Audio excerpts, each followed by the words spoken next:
Hello and welcome back to another video. So today I'm going to reveal some of the parts that I've been buying over the last wee while for a plan that I've had for a couple of years now. That's finally going to come into fruition. Something a little exciting, maybe a little dumb, probably very dumb, but exciting nonetheless. That I'm going to be doing in the off season for Drift South. So what I'm going to do is I'm going to show you some of the parts that I've got. I'm going to start to install them, and I'll see if you can figure out what I'm up to. It should be relatively obvious. So the first thing, well, one was some research, but two was getting some brakes. So now, my car runs the Mark IV 4-pots up front. Probably one of the most commonly asked questions, how did I get that on a Mark III? Well, basically the knuckle had the mounting bracket cut off and re-welded. Not by myself, it was done years ago by some dude who was trying to make it look bolt-on to get out of getting cert. In which case he made it actually completely unsuitable. I want to fit 15-inch wheels on my car.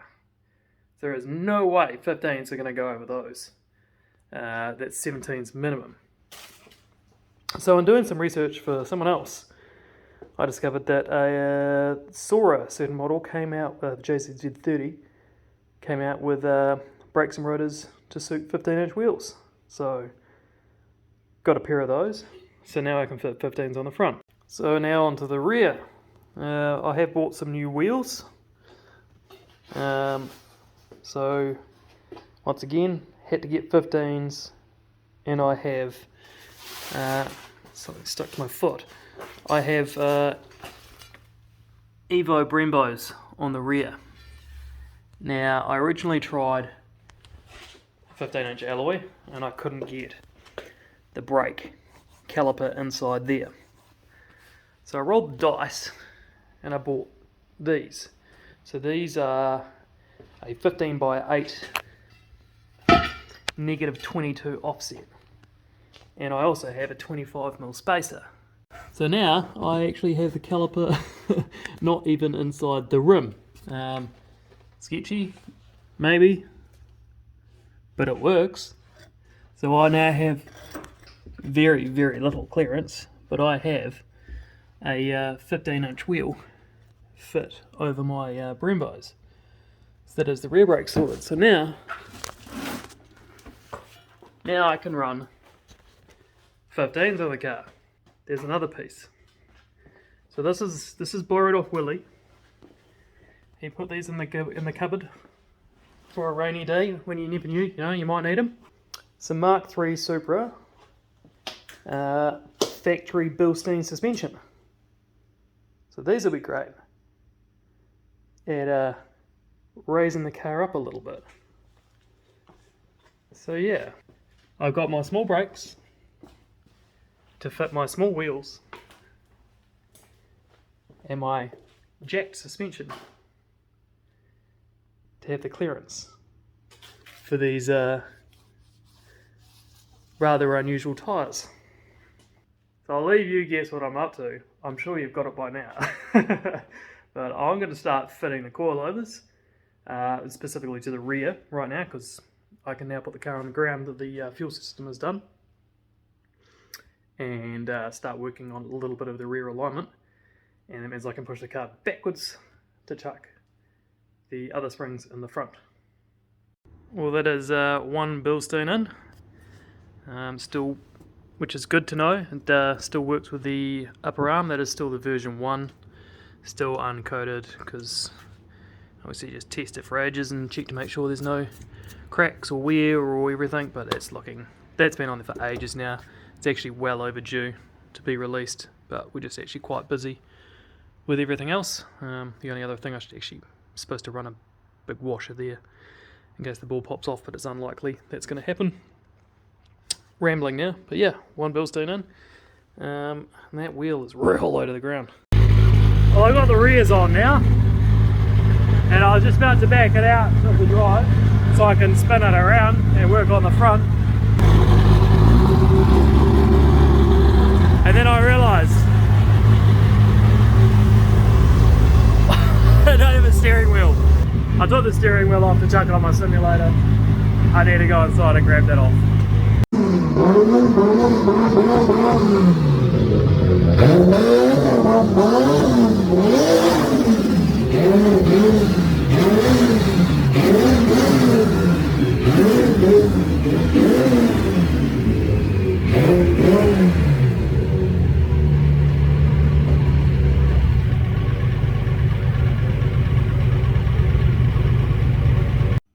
Now I've got the rears all sorted, other than the alignment.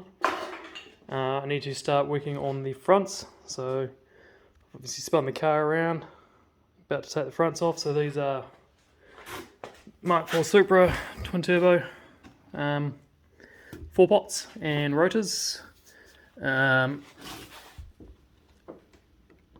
Yes, I still run Mark III Supra hubs.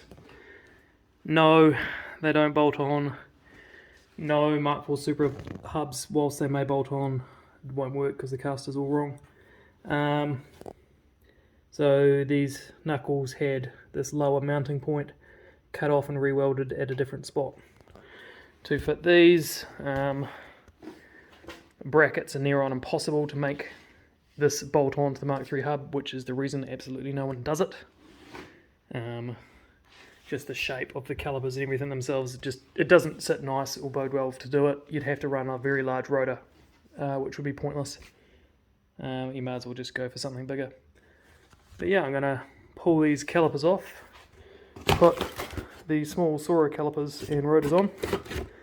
Not even sure what the condition of these pads are, if they even have pads. It doesn't look like it has pads. I should probably buy some semi-decent ones anyway. But yeah, I need to get this off, get these on, and try and work out my wheel offset as well as take my coilovers out. I'm just down here at Willie's now to work on a very important piece of the puzzle, which is my brakes. So the hub centre ball, I had this made larger than factory so that I could run a hub ring, because from factory the Mark IV rotors hub bore is like 1 or 2 mil larger than the Mark III, and a 1 or 2 mil shim is quite small, so could have either taken down the hub to put a bigger hub ring, but it was easier at the time to machine the rotor than remove the hub, so this was machined out larger, and then a hub ring was made to fit the hub to suit that. But now I need to make that bigger to match that one. So I'll just quickly get my measurement and yeah, use this guy and start to open up this hub bore on these rotors and then give them a bit of a clean up.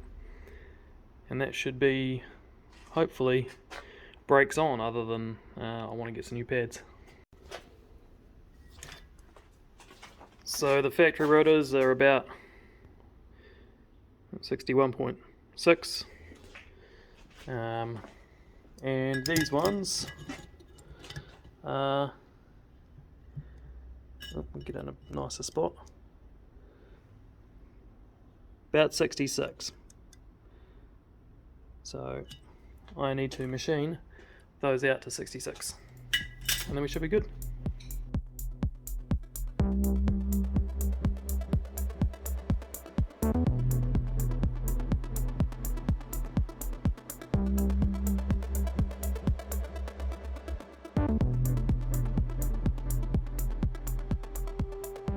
And that is now both rotors done, so they are both now 66, same as that. And edge is cleaned up, ready to go on.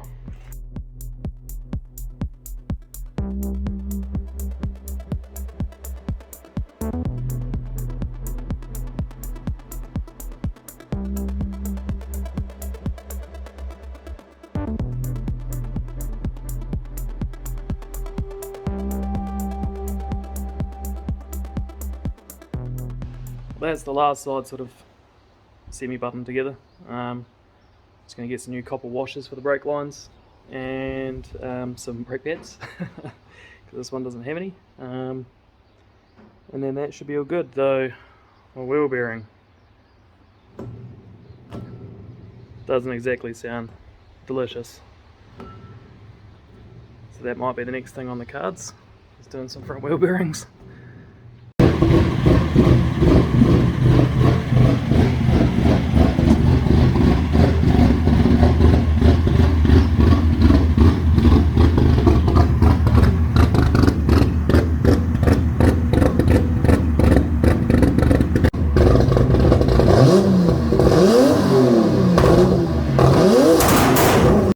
So I've just taken a quick drive around the block.